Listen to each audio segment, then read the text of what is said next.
Well, it's great to be here with Sam Glenn. Sam, I'm excited to be on your channel today. Yeah, thanks, Karen.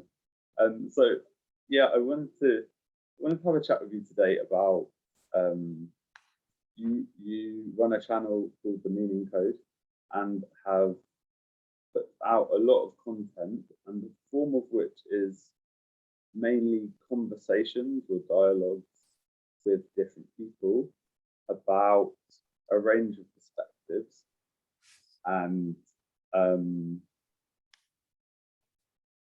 I guess one of the reasons that I wanted to speak was because I'm engaged in a similar project. I've been for some years, just sharing ideas that I was reading, and it was in the beginning kind of a project of maybe a bit of self-expression, and it's kind of moved more into dialogue and conversation and relationship, because it feels like something is going on, and it feels like actually I feel like my YouTube channel is participating in a conversation, and I feel like yours is as well. And these were the sort of things I wanted to discuss today, really.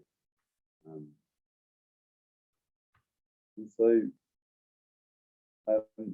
I guess, what was the motivation for you to start the channel in the first place, and do you think that's changed in any ways along the way?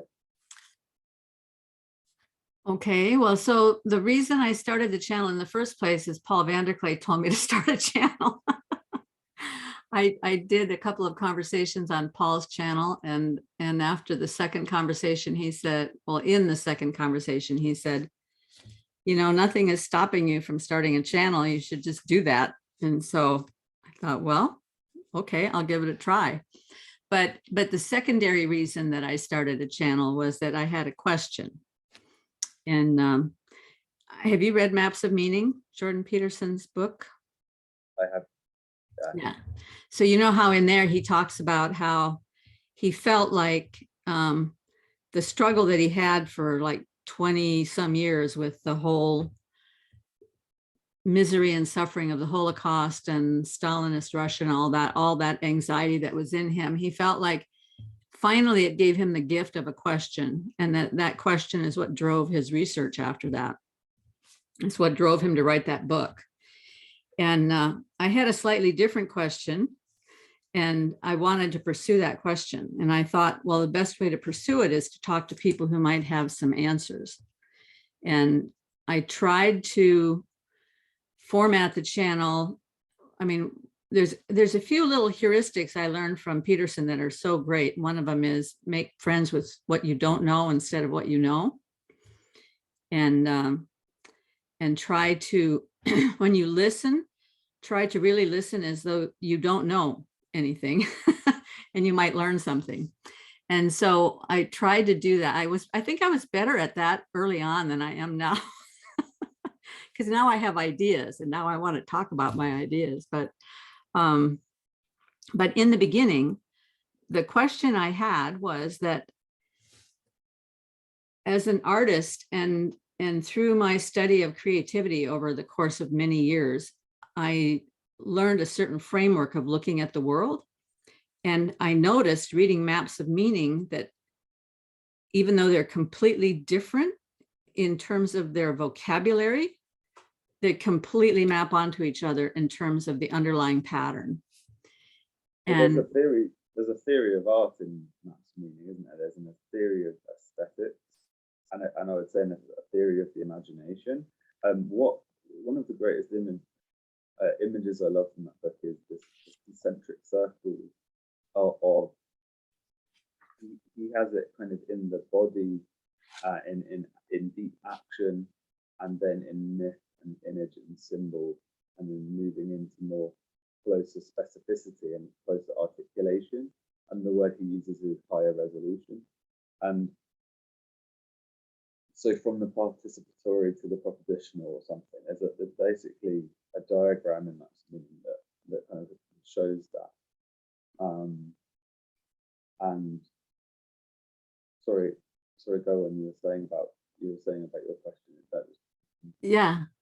Yeah, well, so the picture that I have is slightly different than the concentric circles, although that certainly fits in there someplace. But um, the picture that I learned is a picture of what you might call infinite flexibility.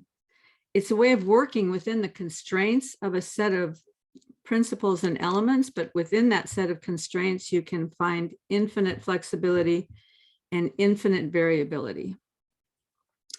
And it occurred to me, maybe it's the same way in physics and mathematics and chemistry and biology, and maybe that's the design at the core of the universe.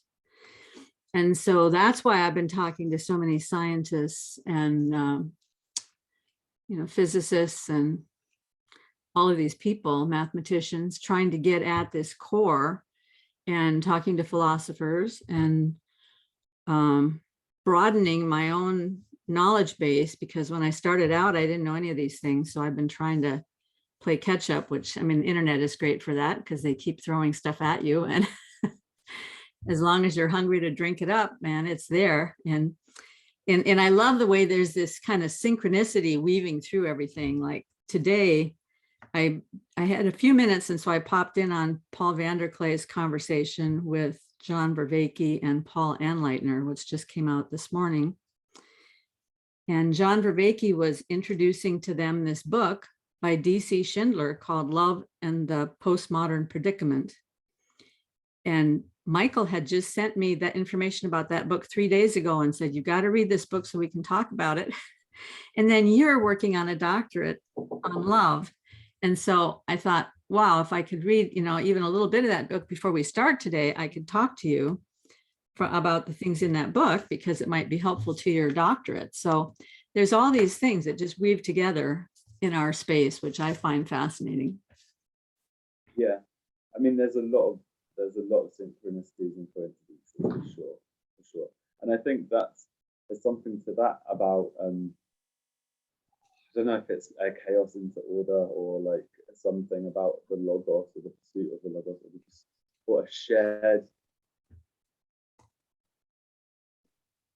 So when you were talking about this idea of you were asking a question, and that was kind of the origin story of the YouTube channel. I've been really thinking about prayer as asking a question, because it's a kind of invocation, and it depends on the prayer, and it depends on the posture and the time and the place and everything. But pondering and like wondering, and that moment you're describing of asking a question, I think is really powerful. I mean, for me, I'd asked the question when I was in my early 20s, like, who am I? That's kind of an existential wrestling kind of question. Like, and I read Kierkegaard, the existential philosopher, who really wrestled with that question too. And I was interested in psychology for that reason, because that's the psyche, the I, the self. And I've read some Eastern spirituality on that. But I think it was kind of like a search of the self, for the self. And like my interest in psychology was kind of that, but then it felt like a kind of movement at some point, something beyond self, or the concerns of the ego, and to, I would say now, like the relationship to the sacred. And that's a religious place to be. And so those are some of the things I've been asking. And it's been an interesting movement from growing up listening to the New Atheist in England. It's a relatively secular culture. Like that being like. So your sound has kind of gone murky, so I can't. Yeah, okay. So go back to what you said about England. What did you say about England? Oh, I would say it's a relatively secular culture in terms of the institutional life, like schools and the institutions like are relatively secular, but like the sacred is profoundly revealed and kept in the form of buildings and the parishes and cathedrals, which were in ancient times abbeys. And so there is a feeling of sacred space, which is and beauty, which has always been a common theme, I'd say, in like experience. But I guess in terms of my intellectual formation, the time of the New Atheist, Sam Harris, etc., they were a big part in my early years, and then it came to, okay, but who am I and what is meaning? And I had an existential crisis wrestling with questions of meaning. That led to psychology, but then I felt like there was a limit to that, so then that led to religion, really. So when you say that you think of prayer as a question, could you expand on that a little bit more? I think that's a really interesting idea. Yeah, so the etymology of the word in English, prayer, is connected to the notion of asking. And so there's an etymological thing there. But it's to pray. So like, I pray thee, do this, kind of in Old English, like I pray. It's like an invocation. And so if one entertained that idea and just thought that this word prayer meant asking, if one did that and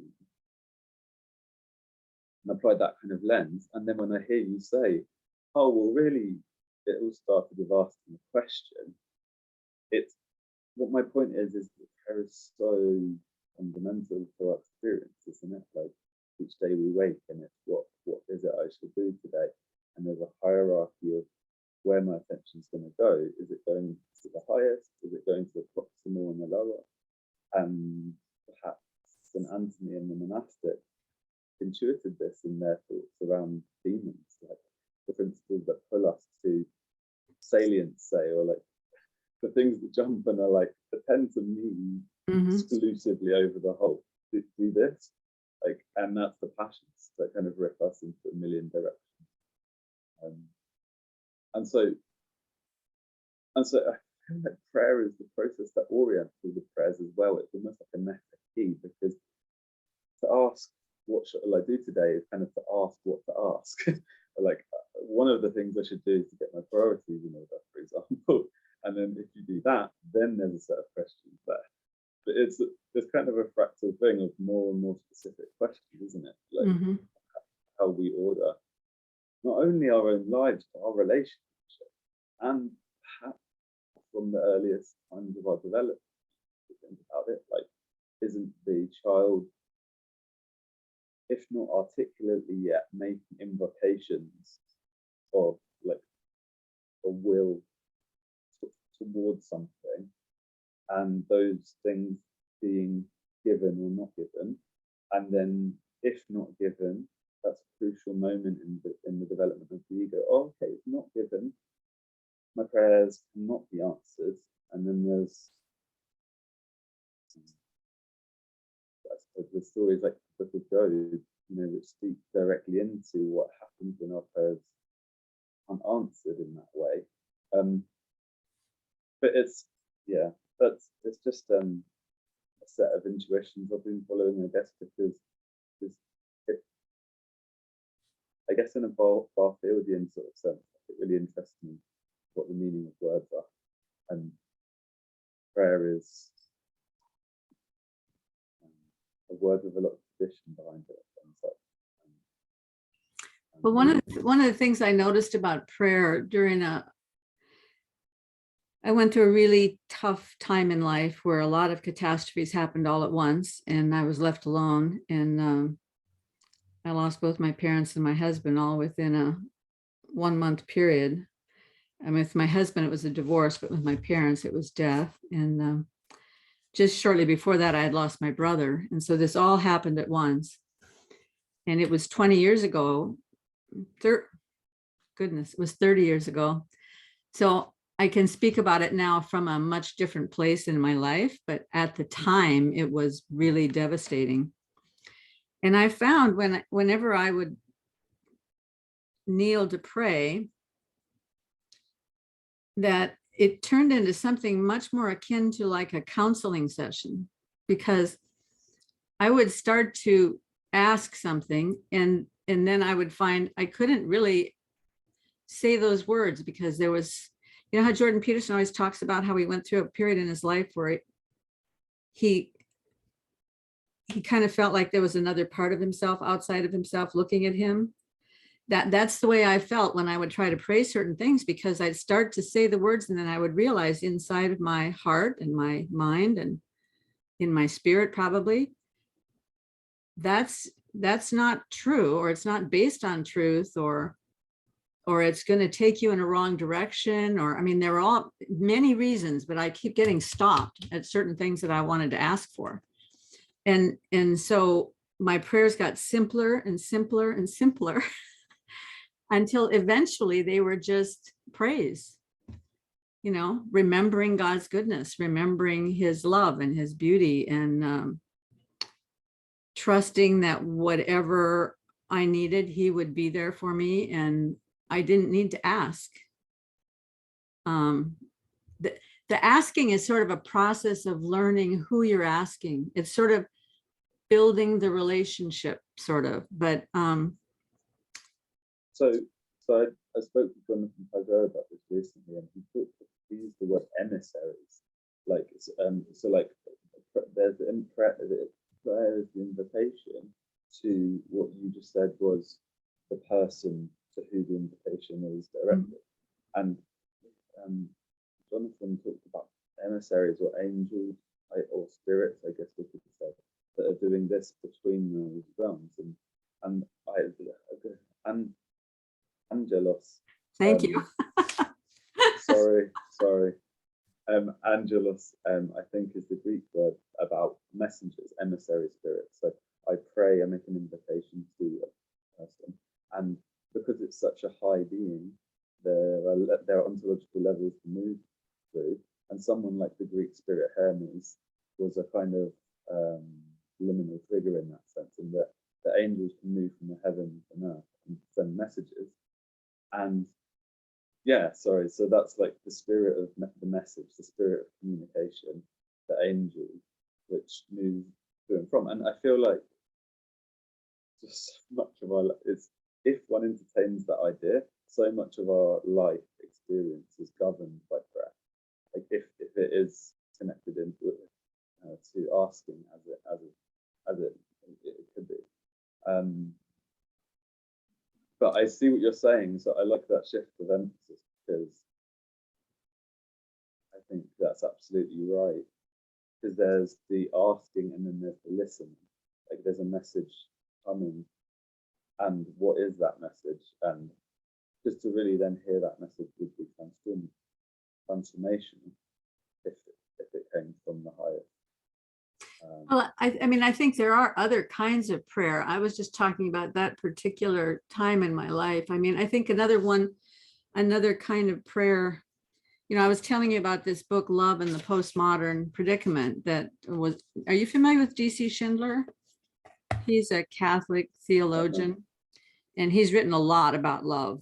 He has really good stuff. And if you don't have time to read one of his books, I can send you a link of a video that he did on love and the beauty and the transcendentals. Just really excellent. I'd love that. Yeah.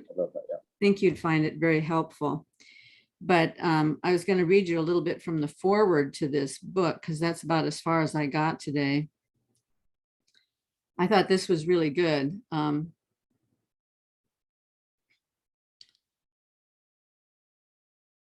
just read a little part of a paragraph here. The computer has increasingly become the principal model for the mind, which means our most basic experience of reality is as it is mediated through a screen or stored in a cloud. As a result, we're losing a sense of the concrete and imposing presence of the real and the fundamental claim it makes on us, a claim that Iris Murdoch once described as the essence of love. Now, I really like that because it lines up with N.T. Wright's epistemology of love and Esther Meek's covenantal epistemology, this idea that true knowledge is our coming in contact with reality. And since God is reality, that contact with reality is the essence of love. So in response to this postmodern predicament, the present book aims to draw on the classic philosophical tradition in order to articulate a robust philosophical anthropology. I love the way they use all this language. But here's the cool part. The book begins with a reflection on the importance of metaphysics in our contemporary setting, and then presents the human person's relation to the world under the signs of the transcendentals. Beauty is the gracious invitation into reality. Goodness is the self-gift of freedom in response to this invitation. And truth is the consummation of our relation to the real in knowledge. So he makes all three of those the relationship that we have with reality. So it's this love relationship with God, basically. That is the book culminates in an argument for why love is ultimately a matter of being and why metaphysical reason is indispensable in faith. Yeah, I absolutely love that. So beauty is the call, truth is the consummation in knowledge. Truth is, what did you say? So beauty is the invitation into the relationship, which did you watch the Four Horsemen of Meaning video with Paul and John? Okay, you remember when Bishop Barron was talking about how beauty is the most tender of the transcendentals, because in today's world, if you say to somebody truth, they're going to say, well, who are you to tell me what's true? And if you say goodness to somebody, they'll say, who are you to tell me what's right and what's wrong? Right? But beauty captures everybody. So it's, it's indiscriminate in who it goes after. So beauty is the invitation into the real, of course, the real being God. And truth is the consummation of that relationship. And goodness is the self-gift of freedom. Now that just blew my mind when I read that. I don't know what he's going to say about it later in the book, but what it meant to me was that when I really come to an accommodation with what is good, and when I try to submit myself to align myself with the good, so that all the stuff that isn't good in me will get carved off, right? That's the place of ultimate freedom, where a lot of people in the world would think, oh, you're trapped now, you have to do all these good things, or, you can't do all the bad things or whatever. But really, it's the ultimate self-gift of freedom, because that's the place where you're going to be the most free, which is this perfectly balanced place in this relationship with beauty and truth. I agree. It's a gift of freedom. I think I see goodness as synonymous with God, and it was the word that is mainly used in Plato's dialogue, the good. And yeah, no, I mean, I totally get it. And are you seeing like telos or like aim in this as well? Because I feel like that's what love is in the way you've described it with the transcendental. So I've recently read and I'm reviewing the symposium and Plato's Symposium, and that basically is so beautiful, because it's the topic is Eros, the Greek god of love, and basically each speaker does a speech on it, and the whole prayer or the whole asking is like, each of you do a speech on this concept of love, and that's as a story, they're each kind of moving towards their conception of the good and the beautiful, and then they're each coming from different places and different particularities, and so you each get a different aspect and a different glimpse of this multifaceted thing we call love through the dialogue. And so yeah, what do you think? What do you think the place of that telos is, that desire? So beauty is the invitation toward that, but then goodness, you're saying it's the self-gift of freedom. And so Well, here's that's maybe this would clarify it, because I mean, I was just reading the little clip at the beginning of the book, and who knows if Schindler is even the one who wrote that. There's a quote in the very beginning of the book from Aristotle: "All men by nature desire to know." Okay. And that word desire is eros in the Greek, which is Plato's intelligence. Okay. And then it says, then he says that it's a desire for intimacy with the world.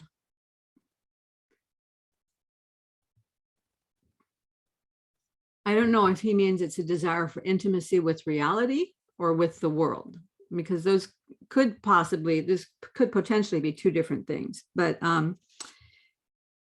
so I was thinking about it, and I was thinking, okay, so this desire to know is built into us because it is in seeking knowledge that we come in contact with reality. And, you know, McGilchrist talks a lot about the two hemispheres of the brain and how the right hemisphere is the only one that comes in contact with reality. And whatever it chooses to receive from reality comes in then and gets handed over to the left hemisphere, and the left hemisphere does its gig, and then it's supposed to at the end give that back to the right hemisphere and come up with a balance. And but that would say to me that this desire to know is built into us because that is our path to knowing God. And that desire can get kicked out of a person pretty early in life. Or, you know, different things you can get involved in can kick that desire out of you, or drugs or alcohol or any of those things can kick that desire out of you. So I was thinking about this yesterday, and I have some thoughts about that. But while you're talking, I was thinking about something else. Okay, I'll go with this. Is that I feel like the way in which our love basically can become disordered, or some might say pathological, but something in a Dante-esque, like with his Inferno, he's characterizing those that he finds there as kind of love gone awry, basically. So one of the things I want to say was that philosophy, of course, right at the beginning of that word is love, is and so it feels like it was understood by the Greeks that it was a lived love, a lived practice, an embodied love and relation first and foremost, and that and then knowledge. If you take the intellectual branch of that trinity, basically the good, the true, and the beautiful. If you take the true part, you just go in the intellectual branch. So then you're saying, okay, I want to love truth, and if my telos is truth, then we can say knowledge, because then we can compare common opinion. This is Plato, common opinion from knowledge, and the difference between those things. This is where you get into things like logic, and like what is the difference between common opinion and knowledge, and the notion of the forms, and whether opinions can conform to this thing called truth.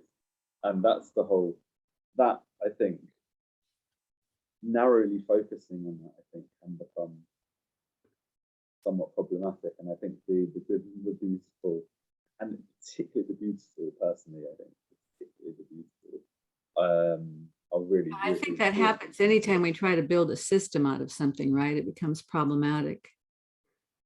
Yeah, so I'm kind of simplistic in the way I look at the world. So for me, when I think of knowledge, I'm thinking about knowledge at its very most basic level, which is well, I mean, when I'm using these words, I guess I'm using all of them in the ideal. Now, I know you're writing your thesis on love, and you're also working with a lot of reductionist and naturalistic philosophers talking about love. And I would love to hear from you. What do they think love is? Because I don't even see how you can have a picture of what love is if you're outside of the realm of dwelling with God. I don't see what love is on the other side. I don't understand. Yeah, I mean, so that was part of my PhD research proposal, was that kind of question. And so there's a video John Vervaeke made where he mentions these two philosophers. They're in the analytic tradition, Harry Frankfurt and Susan Wolf, and they're both within the meaning in life literature in particular. And basically, yeah, like, good question, basically, because that's the question that Vervaeke himself raises in this video that I'm referencing. He's like, and then he calls it a naturalistic roadblock. And he says, Susan Wolf writes this whole book about meaning, and then she hits a naturalistic roadblock, is how he describes it. And I thought that was interesting. And that was just another one of these coincidences you mentioned, because I'd just written my proposal in August based on that. And then I stumbled upon the video, and it's like amazing.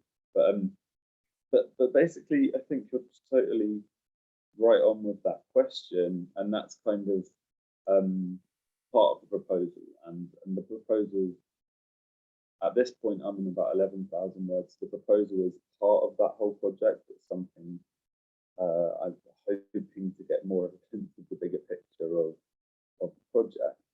But no, so Susan Wolf wants to say, look, meaning comes from our subjective desire, like follow your passions.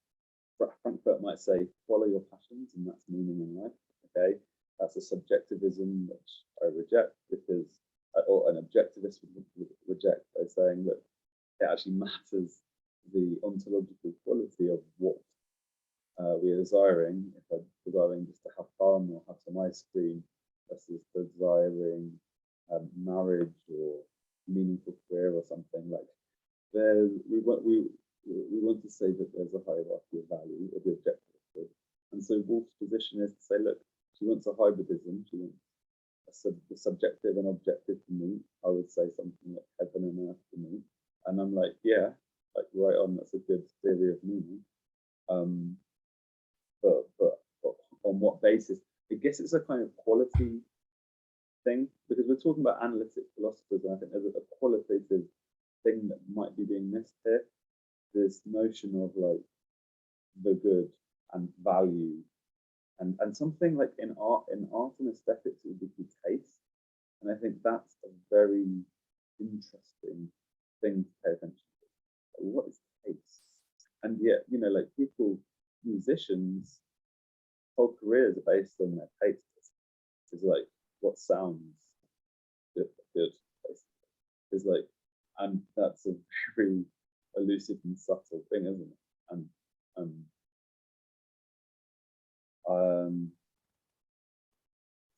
Well, even with musicians, though, something can sound good to the musician, and he might just end up in his attic apartment for the rest of his life playing this music that sounds good to him, but nobody else ever hears it. And part of the reason nobody else ever hears it is that it doesn't sound good to them, because there must be something in the music that survives, that has a pattern to it, that meets with the complexity and depth of reality. There must be, because the stuff that survives for a reason, because it resonates with somebody. Maybe not everybody. You know, everybody has their gig. Everybody has their little niche that they like. But the music that survives is the stuff that resonates with people, just like the art that survives is the stuff that resonates with people. So there's some kind of truth buried in the stuff that survives. Well, now look at love. Of course, love is very complicated. Love is very difficult. To really love somebody over the long haul is very difficult, because you got to know not only their flaws, but you got to know your own flaws. And then you want to still keep loving, and you want to still be loved. And it's very complicated. And if you don't recognize the reality of sin, and you go into some relationship expecting that they're going to go on being the person that you started loving in the beginning, or that you're going to go on being the person that started loving that person in the beginning. You know, I mean, I just don't see how you can develop a philosophy of love without having an underlying philosophy of what sin is and what true goodness is. And sacrifice, you know, sacrifice. Sin, true goodness, and sacrifice. Okay. I think I agree with all three of those. Like, if what you mean by sin is something like missing the mark or going awry or going astray. I'm sorry, what? What? Sorry, I keep forgetting. If sin, you said sin, goodness, and so sin, if we understand that as missing the mark, misaiming, or the telos being wrong and the telos not being the good or the beautiful or the true, then if that's what you mean by sin, then I think I can totally agree with you, and also the same with the good, because those two things definitely matter. So I think the poetic way I understand it is our desire, or a Greek word eros, our desire, our movement, as our egos maybe, our movement towards the good, the good capital G. In that movement, Coleridge, the Romantic poet, would say that there's something like primary imagination at play there, because there's a flight in our personal story. That flight is caught in a broader dream or mythos, or a much greater, I might use the word noetic plane, or some plane of ideas and images and symbols and symbolic power, that it's, I think when I was reading Jung, he mentioned something from Native American traditions. He used the term the big dream, which I really like. The idea that each person would need to go to the desert and have this big dream. And because everyone has little dreams, is their teaching. It's like everyone has these little dreams, which Coleridge would call fantasy, flights of imagination that might lead us awry. And so that's why the Orthodox hesychastic tradition has the idea of the imagination being in danger, by which demons can seduce us, because of maybe something like that, what happens with Christ in the wilderness, how Satan, the image of Satan uses is an evoking of imagination. But yeah, this idea of primary imagination in Coleridge, the idea of our desire, our love story, basically, our personal love story, which can only ever be personal, and in Heidegger's terms, existentially grown. We are each born at a certain date, we each inhabit a certain body, like we each have particular details and facts that we are thrown into in like an existential lottery, is what Heidegger would say, like the actual facticity of the particulars of our existence. But then, so in that particulars, love, or I would say beauty, like you said, is that deep sea, that like call in, isn't it? I really like what you're saying, an invitation. That's precisely what beauty is, and I've never thought of it in those terms. But it's an invitation, right? And do we respond? And how do we respond? And there's a kind of flight of the soul, and is that flight of the soul in harmony with the good? And that evokes the imagery of like Tolkien in the Silmarillion, music of the Ainur at the beginning of creation. That is like my personal love story in harmony with the great love story. I like that big idea. Well, so are you married, Sam? I'm not. No. Okay. Well, so to just, and I love what you said about Coleridge. And there's a lot of real beauty and depth and everything in a lot of the romantic writings, and I really love all that. There are some things, like Paul Van der Klee is always saying, everything has to scale. So when we have I mean, for me to have, I can get all up in my head and I can have all these wonderful ideas about what something like love means. And I can read all the philosophers and everything else. But that's not the way my husband is going to experience my love. My husband's going to experience my love when I wash the dishes, or which is my normal act, but sometimes maybe I take the garbage out, which is his normal act, but I do it because I love him. And he experiences my love through that, because he's one of these people. His love language, I don't know if you've ever read that book, The 5 Love Languages. His love language is acts of service. So he always does acts of service for me because that's logical to him, because that's his love language. And my love language is words of affirmation. That's really hard for him. So on the rare occasions when he can come up with a word of affirmation, I know, okay, he really loves me, because he's trying hard to get through that filter that he's got that doesn't come up with words of affirmation very easily.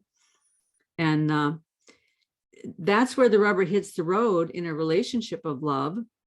And in the beginning, you know, the word says, we love because God first loved us. That's the only source that any love can come from. We can have all these grand ideas about what love is, but without the source of love giving us love to give to others, we got nothing, man. We got nothing.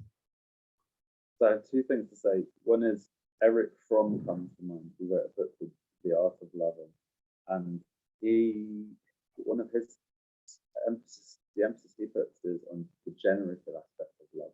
And when you're describing that and that relationship with your husband and doing these things around the house and the meaning associated with that, it made me think generative, Erich Fromm, abundant, like going beyond, going more than is expected, more than would be normal, more than that would be accepted, with that overflowing. And actually this gets into another word. You might notice a theme here. I really love like words, and the emanation is a waterfall. The waterfall, isn't it? And so the waterfall is the image implicit in emanation. And so that brought me to the second thing I want to say regarding what you were saying, was that you just said it about agape. Like, our love is only possible because love comes down. And so then you've got an emanationist in ontology there. If I look at my life and I look at the family which has love for me to be, or love for me into being, as Viveki might sort of say with agape. When I look at that, I feel like the posture has to be one of submission, humility, and gratitude. And I think those postures are all kind of connected. But I think gratitude in particular is a kind of receiving, isn't it? It's kind of like a cup of like, that something comes down from ancestors and tradition, or the process of life, or however we landed it. Or the tree is another very interesting image. Like, if we're all branches in a great tree, then there are great branches, and there's the trunk, and there's the roots, and there's all of these important aspects that came before us, basically. And so the posture of gratitude is the receiving of that love as a receptacle, like letting it come in because it flows down from above like a waterfall. Well, the other thing I was wondering about as I was reading your thesis proposal, by the way, did your proposal get accepted yet? Are you actually going to be working on that thesis? Yeah, so I did the proposal in August. I would think that one would be a little tricky to get them to accept that, but that's a good thing. Yeah. Yeah, no, thank you. I've started at the University of Bristol. So I'm in Bristol now, and I'm 2.5 months in. So yeah, well, thank you. The thing that occurred to me as I was reading the proposal, and you had some quotes from some of the naturalistic philosophers and the way that they talk about love, and I didn't see, and obviously I don't know their work. All I know is just what the gloss that you had on that early part of your PhD work. But what happens to the unlovable? you know, there's an awful lot of unlovable people. There's an awful lot of people that, well, I mean, from our human perspective, they appear to be unlovable, or they appear to be difficult, or so they walk around with prickles on and they don't want your love, or they're mean, or unlovable. All that. What happens to that with the naturalistic love? So I just want to say unlovable is different from unloved. And I want to just say, let's just be clear. What do we mean here? Because it's such a subtle one. But like, for me, unlovable implies a kind of finality to that there's no good. If we really take seriously the ontology we were just discussing, the transcendental, these three substances, these three ontological. Well, I did clarify. I was just speaking in human terms. You know, what humans would say, oh, he's unlovable, or she's unlovable. They would say, I couldn't possibly love that person. Or they will say, you know, ew, keep me away from them, you know. So I think, put up barriers for all sorts of reasons. But on the other side, they stay away from me with your love. I don't want it. You know? I totally agree. And I think like saints' lives are examples of, or paradigms, examples of patterns of the ultimate possibilities of love. And actually the New Testament and the story of Jesus as well. But also the saints, insofar as that story comes down and participates in their personal historical stories in time and space. So yeah, what would the naturalist say? I don't have an answer really to that, and I think that's where I think there's basically a failure in the naturalist metaphysics, and that's so that's on the critique side, I suppose, and on the positive affirmative side is what I've been writing essays on since I've got to Bristol, has been okay. Like the Platonic tradition is really important. Plato, Symposium, Plotinus, Porphyry, all the Neoplatonic commentators, the whole tradition of love, how that was reawakened in the Renaissance with Dante, Petrarch, and the poets of love, and Ficino.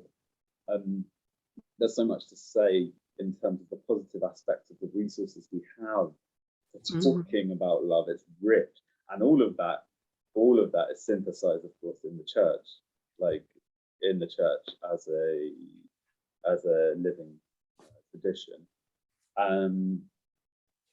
All of that for me really does come together in Christianity and in Christendom. And it's that coming together aspect, which is also really, I guess the best word for it is mysterious. But like coming together is another thing I think of when I hear the word love.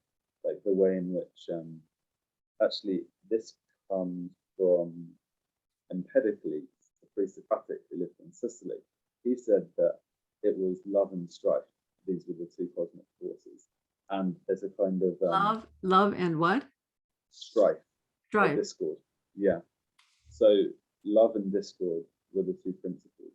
And it was kind of like I have a Greek friend who's talked to me about the idea of symbolon and diabolo, like diabolo and symbolon, symbol and diabolos.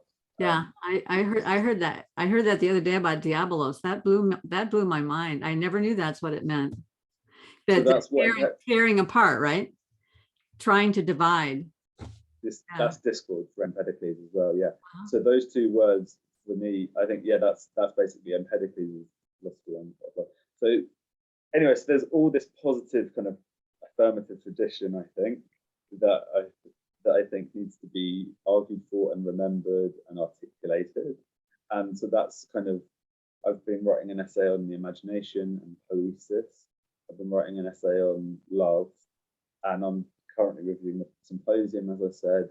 I've got a few other authors in mind. Lewis is on there. Lewis, The Four Loves is on there. But I'm speaking with my supervisor tomorrow about all of this, actually. He's really helping to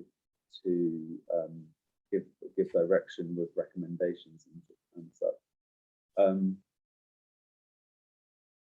Anyway, so love yeah. So harmonia coming together, like symbol coming together, and there's like a love in that of coming into unity, and then there's a breaking apart and a diabolical fragmentation. And yeah, and I also thought of the connection between love and you were right for time, by the way, Karen. Yes, I'm fine. Yeah.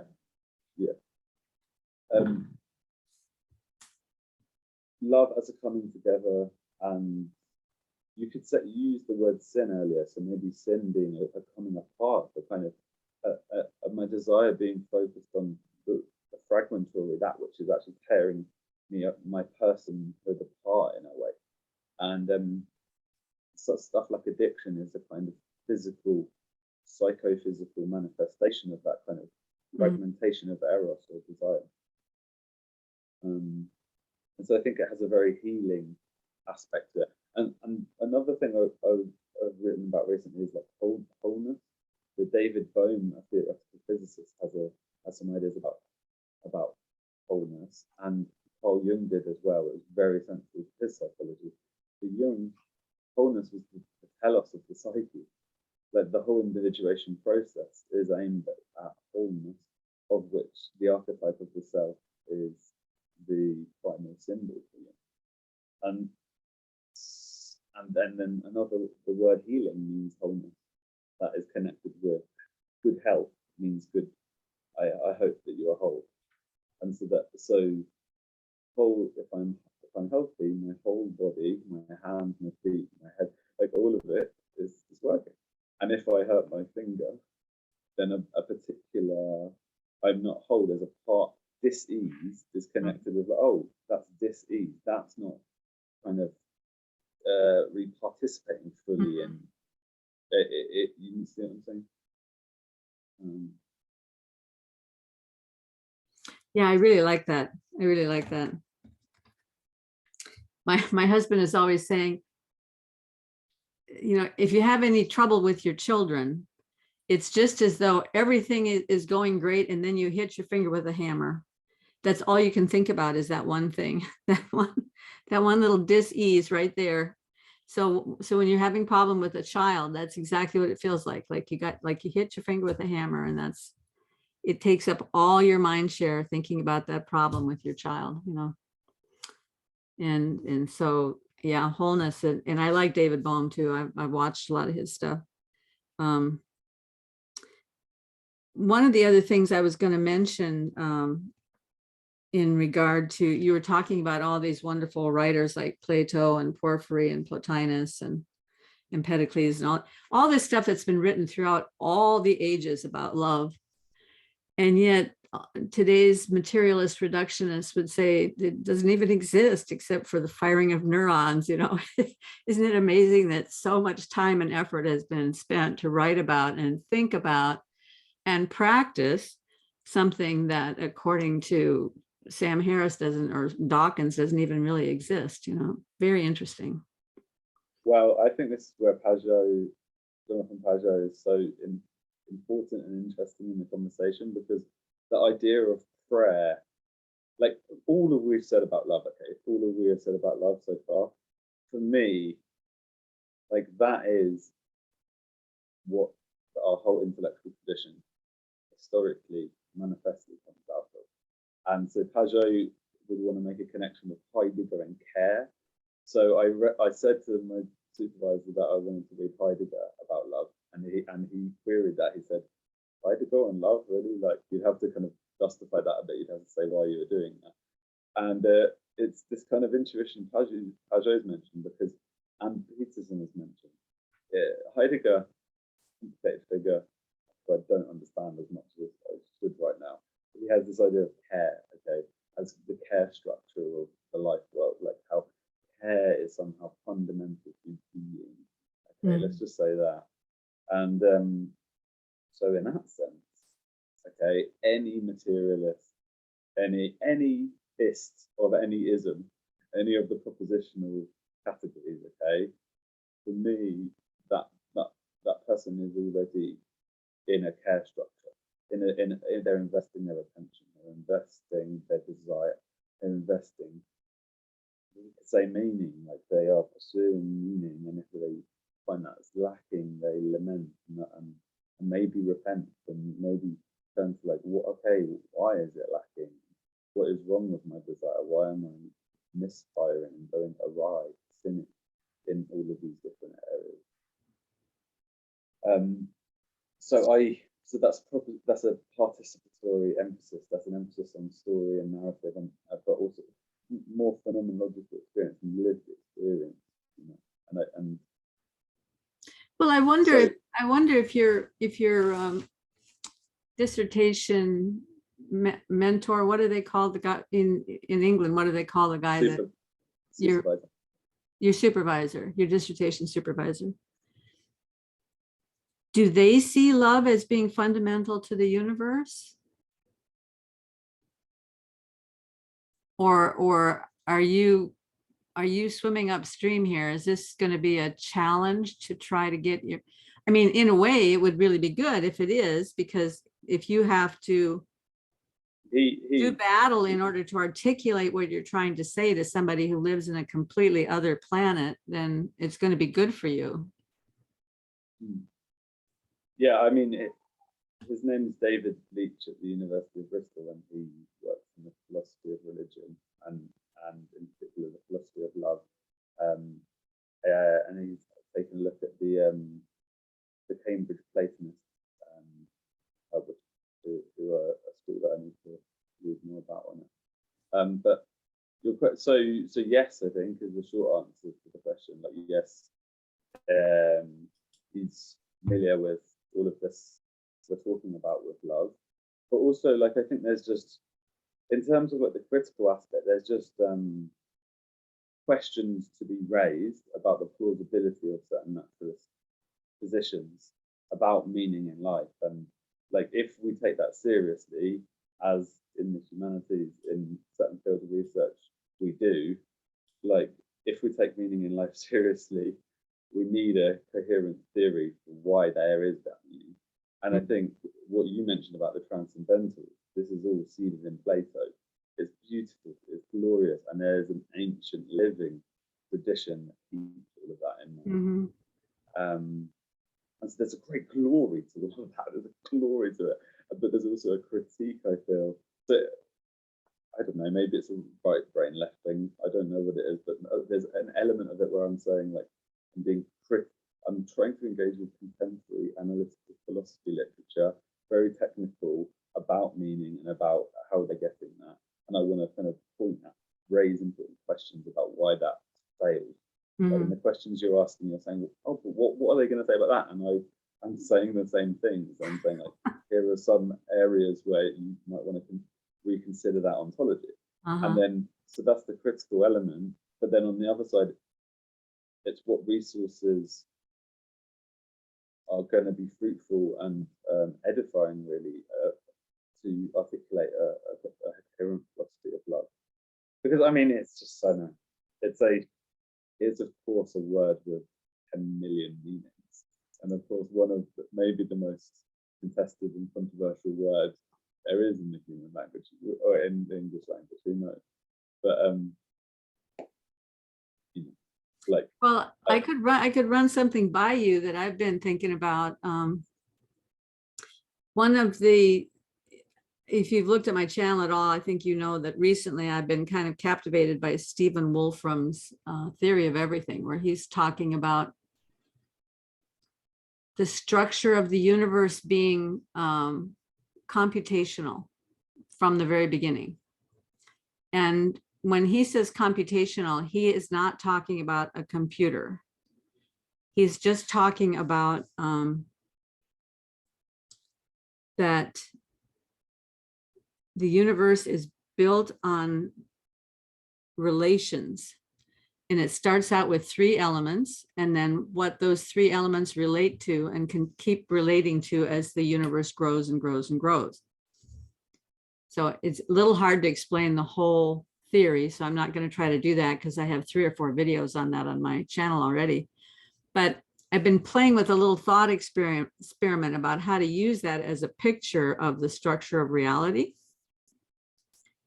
And a while back, I had a really wonderful conversation with Jeremy Firth, who was an atheist for many years, and just in the last few years, he became Eastern Orthodox Christian. And he talked about an idea that he had that the structure of love is there's structure and then there's flexibility.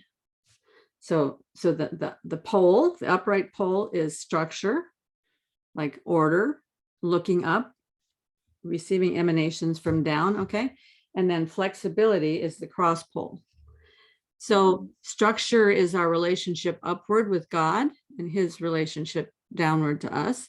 And then flexibility is him empowering us to reach out and, you know, bless our neighbors and all of that. So you have structure, you have flexibility. And Jeremy was fascinated by it because that's the way buildings are retrofit for being earthquake safe.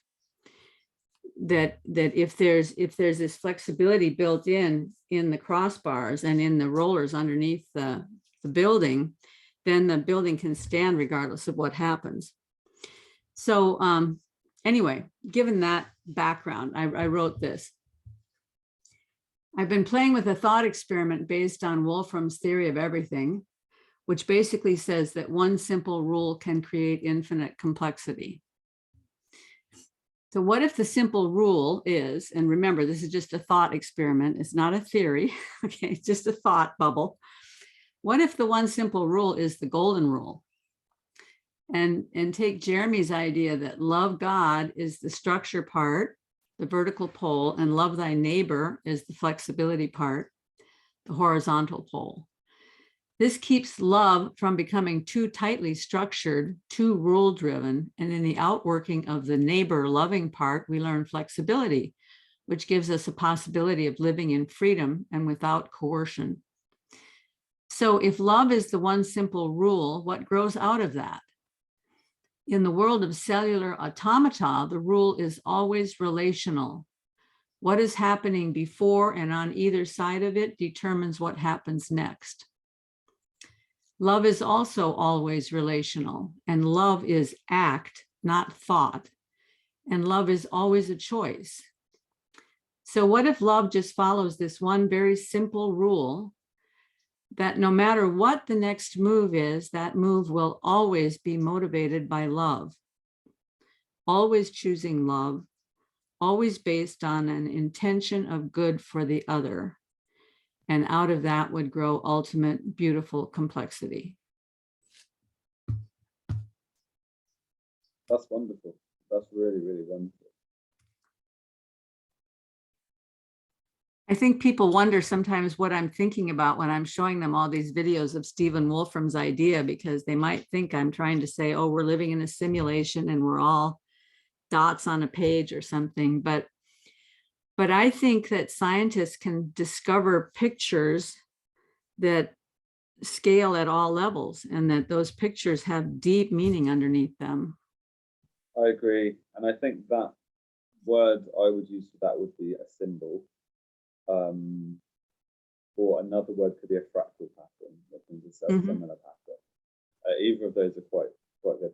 So I thought of a church while you were speaking, and it applies to all systems before, and I don't know if I've heard the church as a system, but like we're talking about this axiomatic. I love the structure idea. So okay, so one of the best books I've read in my whole life is Mircea Eliade's The Sacred and the Profane, which really shaped my sense of this word sacred, what that means. Sacred. He has a chapter on sacred space.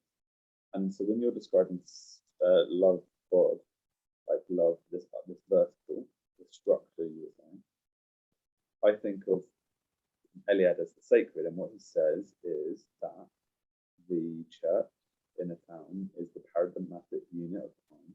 It is the church bells, and the word clock actually means bell. So the ding, ding, like 3 o'clock or whatever in the town bell, that is a liturgical pattern in sound that has endured for many centuries, and that word clock, that proposition clock we use now, means that. But anyway, so time is established by it, but also space is established by it. And my hometown, Faversham in Kent, we had an abbey, King Stephen set up there, and it was there for about 500 years. And when you're doing this structure thing, you're saying structure, you're saying vertical, saying love God.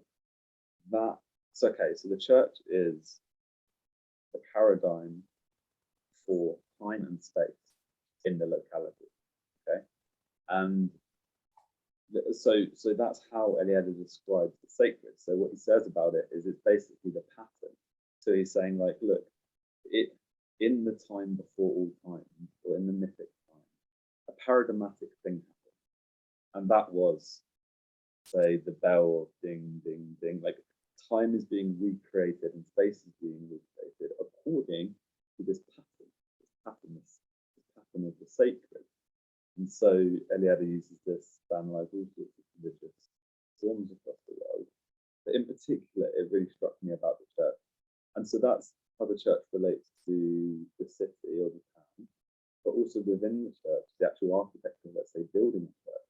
Well, the simple idea, the axiom, or you were saying the rule, simple idea is just the cross, aesthetically.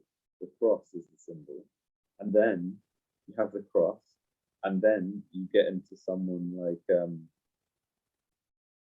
it's Gaudi, the Spanish artist, the Sagrada Familia. Okay, so let's look at the story of Gaudi. We have the cross, which is this simple structure you mentioned. Okay, the cross, very simple, very simple. What happens when that cross is extended and given body? It descends into manifestation. So here I have Matthew Pajot's The Language of Creation in mind. So his notion is that there are seeds and there are extensions. So like the heaven is the seed, and then it like extends like that, it differentiates like that down. And so that's what Gaudi's doing, right, in the creative act, isn't it? It's not just him, of course, he's participating in a great community that are ushering in and are still to this day ushering in this project, which is over 100 years old. It's a living testament, really. But so there's one of the other things about the structure of these beautiful cathedrals. I was watching something the other day where they were talking about how these cathedrals, I think maybe it was Jordan Peterson or something, talking about how all of these people in the community were so invested in this project that they were willing to commit their time throughout their entire lifetime, knowing it would never be completed in their lifetime, and just knowing that they were hoping for a future, and the whole community stays invested over time while they're getting this cathedral built. And then the other thing that occurred to me is that while this cathedral is getting built, accidents are happening. People are probably falling off the ledge and getting killed. There's probably all sorts of times when the vault falls down. I mean, I remember with the cathedral in Rome, that vault fell down several times before Michelangelo figured out a way to make it stay up there. And so all these real life things are happening all through this experience of exalting the sacred, right? And so you have this vertical plane of life being lived out with all its messiness and all its problems, and then you have you have this horizontal plane of all the messiness, and you have the vertical plane of lifting up the praise to God. Yeah, it's an amazing picture. Do you think the vertical is primary? Because I think that's how I'm kind of understanding it. So Eliade uses this word, the hierophany, which means the revelation of the sacred. And so the church is where the hierophany happens. And so it is the seed for any town or identity in that sense. So I'm wondering, so that's how I understand it. And it's all comes into Christ's, the law and the prophets. Is that what he says? He says it's love God up and love your neighbor as yourself. And I know that is one statement, that is a coherent, he said two things there, and but he said one thing. And so I see that. But it feels like this is so important for that flexibility. And also, so final note on this is that Eliade talks about profane space. Eliade talks about profane space, which is one of the scarier elements of reading that book, is like he described my existential condition as a young kind of secular agnostic person. He described it to the T. And he described, you know what he described? He described the city. He didn't use this language, but in my experience is how I related to it, like the city of London or like New York City, like the financial district, you know, that energy. He described profane space according to that. So he was like, profane space is, look, in time rules, firstly, the watch of the bank of the finance doesn't rule them. Like it is the, like, they are slaves to the watch. And so time, there's this like, and time is something that ends and is scarce. And so the whole narrative of that city, that working, fast-paced energy, the whole narrative is your time is scarce and you should save it by buying this or doing this, or like there's a kind of frenetic scarcity around time and space in my experience, in my perspective. And this is what Eliade was describing. What he was saying is, look, guys, if the sacred isn't revealed and remembered, okay, like if your prayer is wrong, all you have is, he calls it like an endless expanse, an infinite expanse. So that's that horizontal you're talking about, the infinite expanse.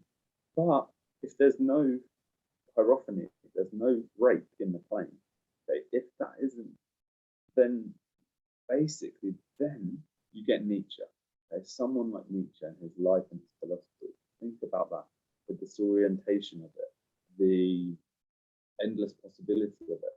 I feel like that Nietzsche is one of the closest examples I can think of profane space, or maybe in the Spanish mystical tradition, the dark night of the soul, this idea of what it feels like to be far from God. And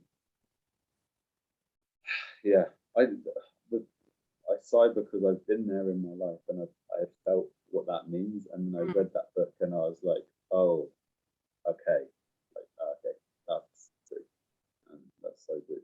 And so I really had been brought low by that, and the glimpse of that truth of really the ontological reality of the sacred was very convicting.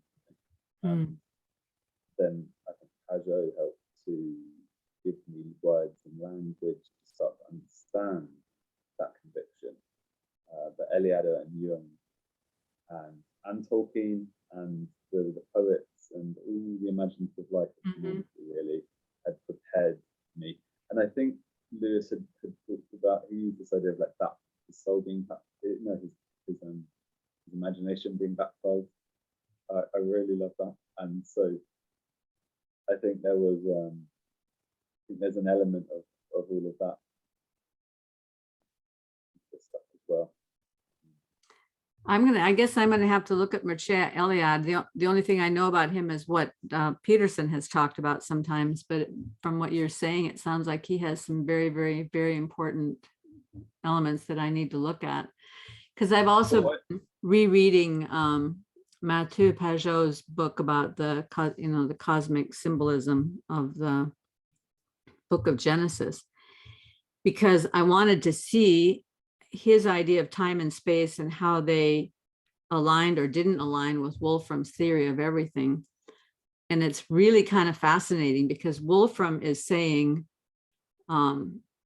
something that's very radical in the world of physics, that space is discrete and not continuous.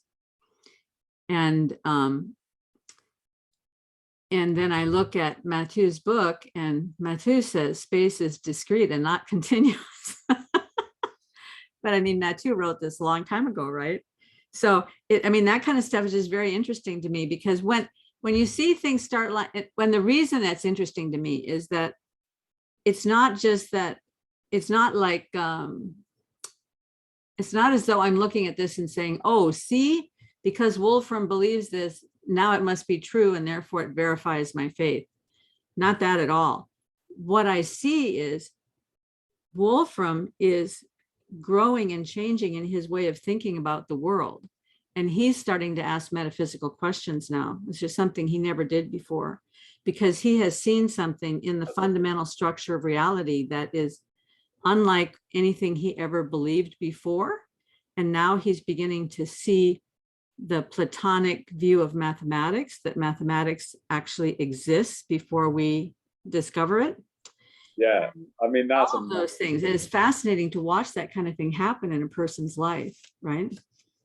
So are you saying, so he's a physicist? So he's a physicist. He started out as a physicist, and then he turned to mathematics and became extremely famous mathematician, developed an entire thing called the Wolfram language. And then he developed Mathematica, which is a gigantic, I don't know if you call it an app or what it is, but anyway, mathematicians all over the world use this for the big complex problems and how to, solve big problems. They use Mathematica.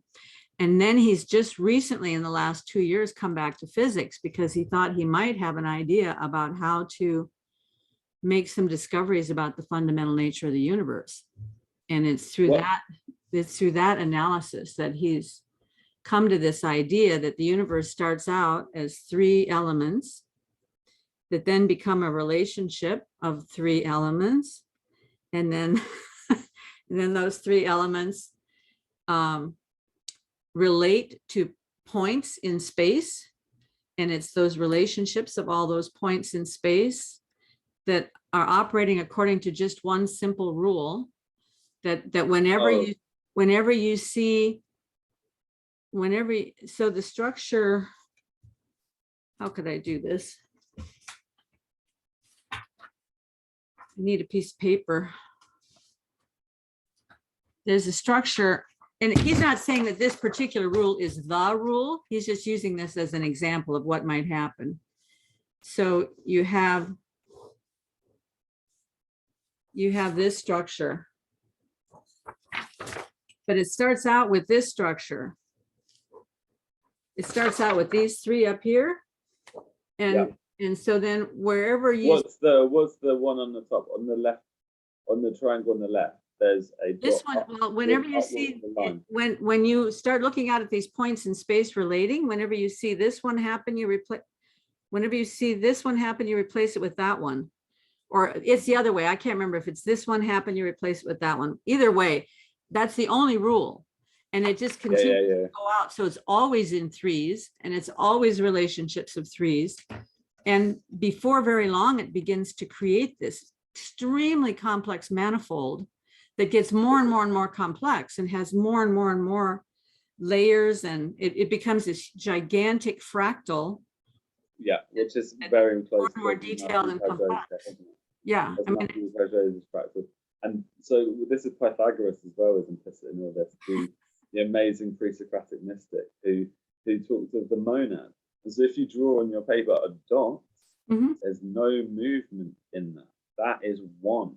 And then there's no movement or really space in a way. Like if you infinitely regress the dot, it's just like, that's just 1.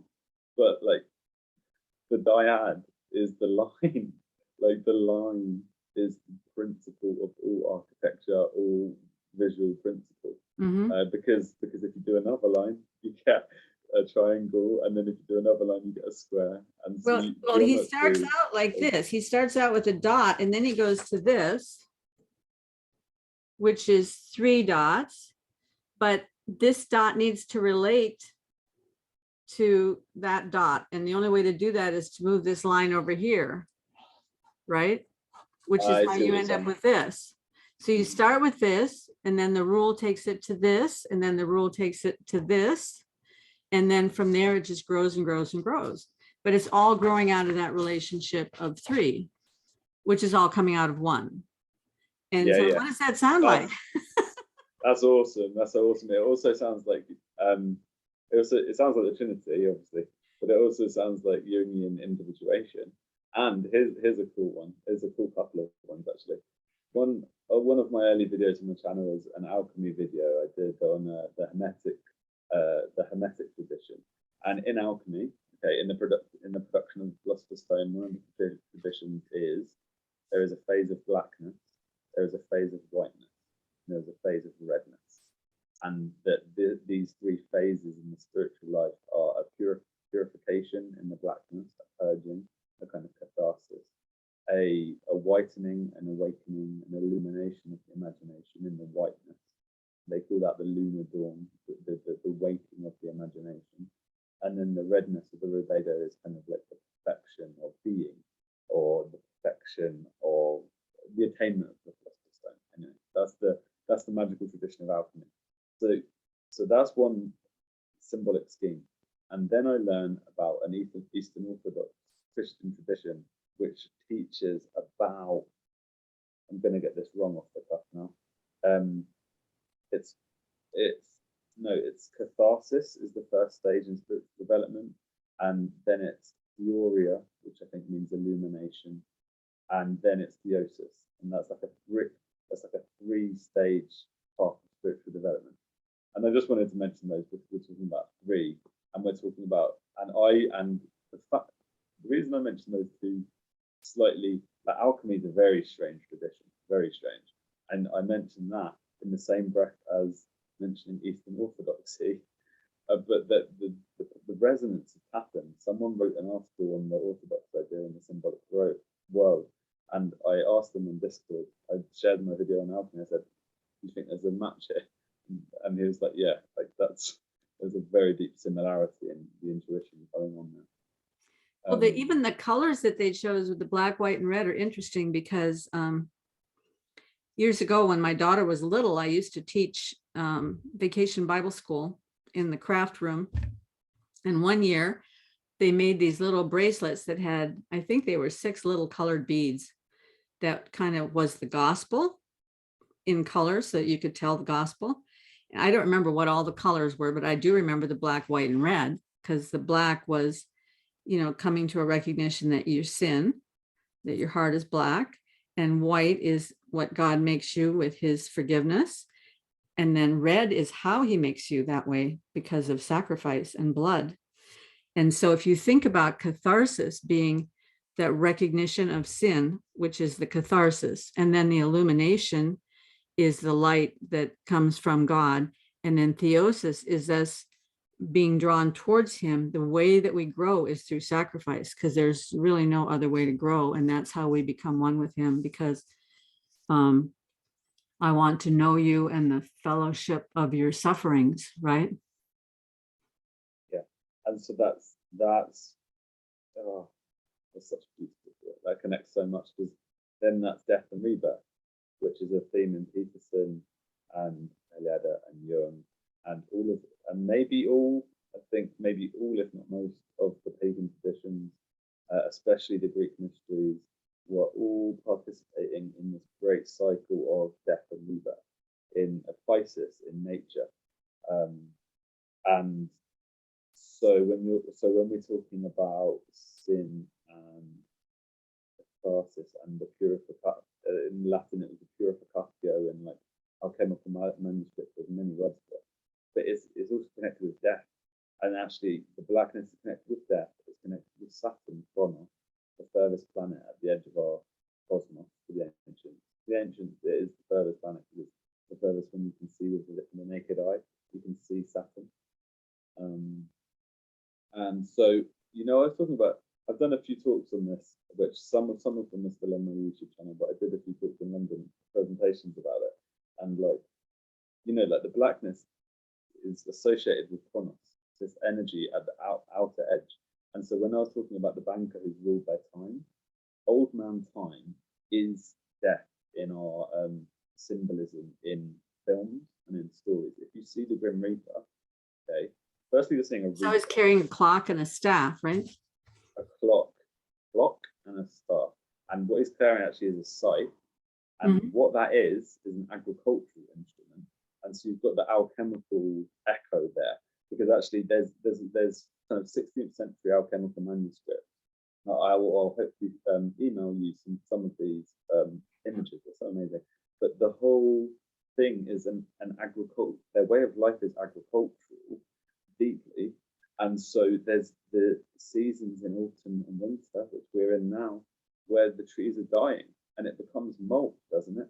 And don't the animals actually put excrement out, and their excrement, their waste, their dark waste, actually, isn't that a kind of death and decomposition? And doesn't that actually enrich the soil in the best possible way for a seed to then sprout? And then that seed is spring, the spring and the whiteness you're talking about, that renewal.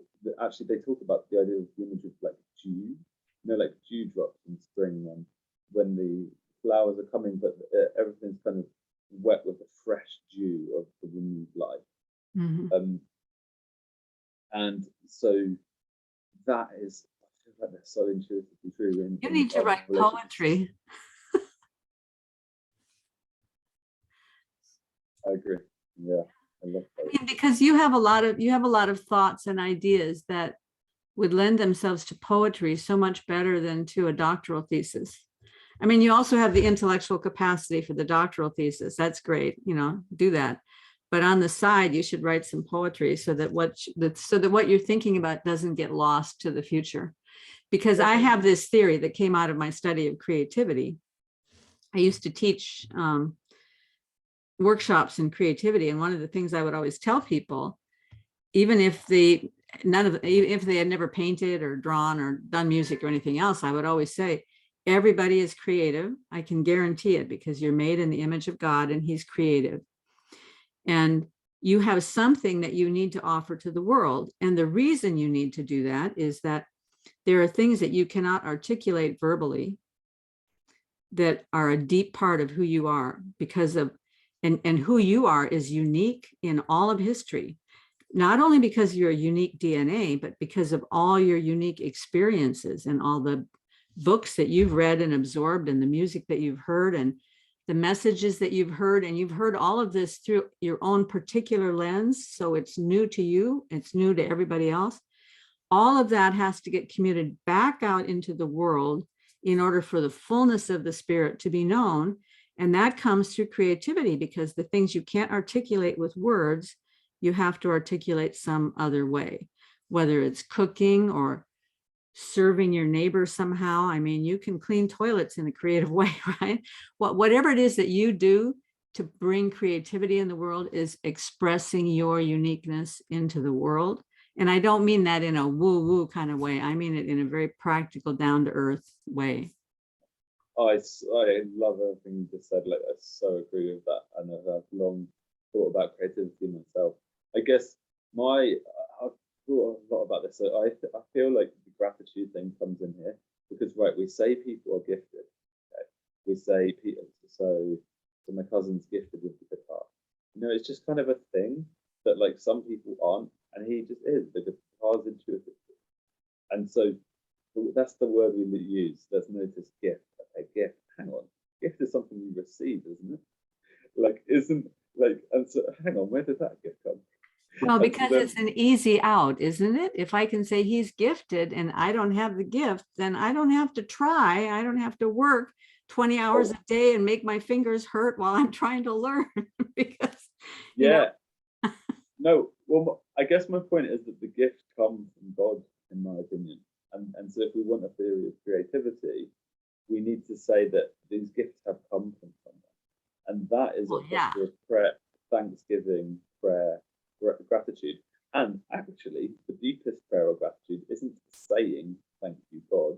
It's cultivating, like as you were just saying, alluding to that, cultivating the gift and bringing it into extension, because it's a seed in us. It's a seed in our soul of, like the number one is, actually, because the number one is the seed of all mathematics, because any multiplicity comes from one. And so that's why, to understand that, it's just the movie of the Matrix, isn't it?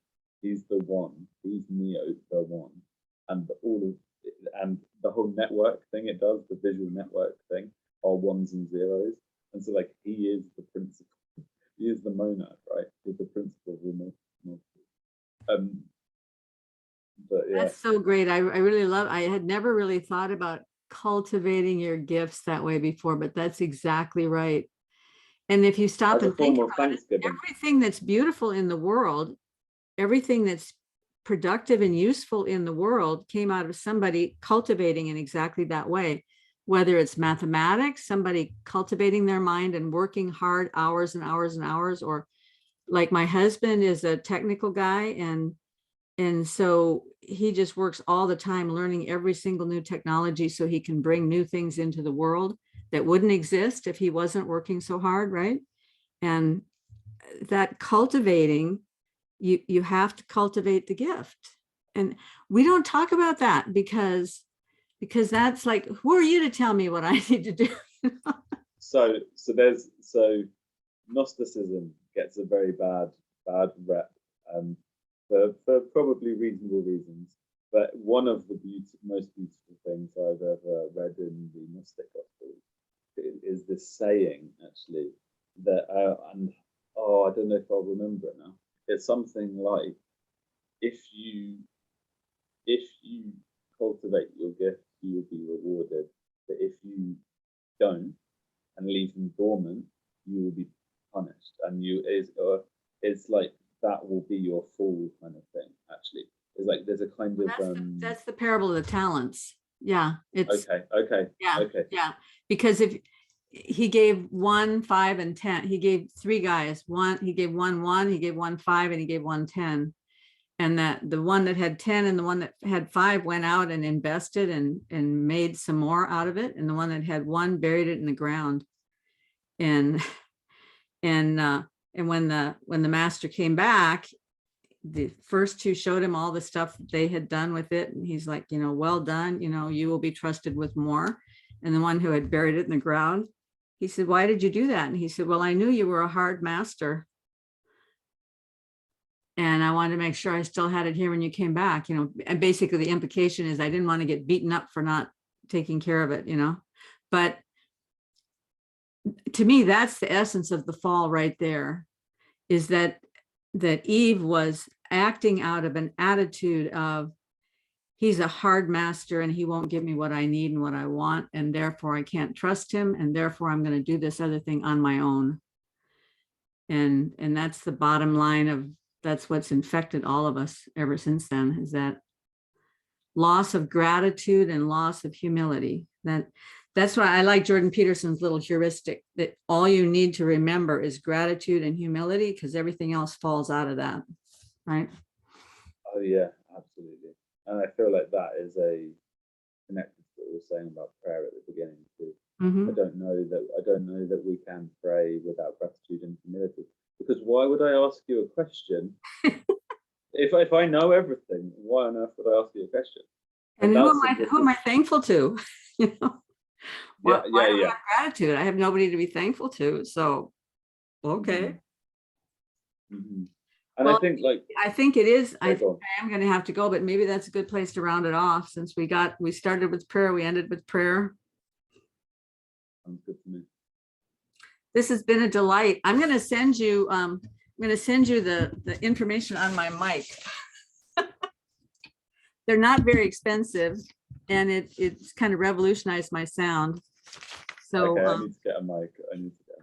Yeah, because I have a feeling that you said a lot of wonderful things that I missed. You probably noticed I was listening very carefully, but I still think there was a lot that I missed, and I would like to have heard it, because you have an amazing mind. And I like the light that's in your eyes too. So I think your thesis is your doctoral thesis is gonna be wonderful. Oh, thank you for saying that. Thank you. I really appreciate that. And I've been really inspired by what you're doing on YouTube as well. I've been really. I'm going to check out this physicist you've mentioned. So I'm gonna. I'll send you some links, and I'll also send you the link to that D C Schindler video, because it's really marvelous, where he talks about beauty and love, which is kind of the basis of what he's talking about in this book, Love and the Postmodern Predicament too. So if you don't have time to read that, you can just listen to the talk, and I'll send you some information on Wolfram's theory. Michael and you've talked to Michael before. We've had a chat, and I just messaged him now because I'd love to have another chat. Yeah. So Michael and I did an episode last year on Wolfram's theory when it first came out, kind of talking about what we thought were some of the implications. And then I have a couple of other short clips that I've done recently.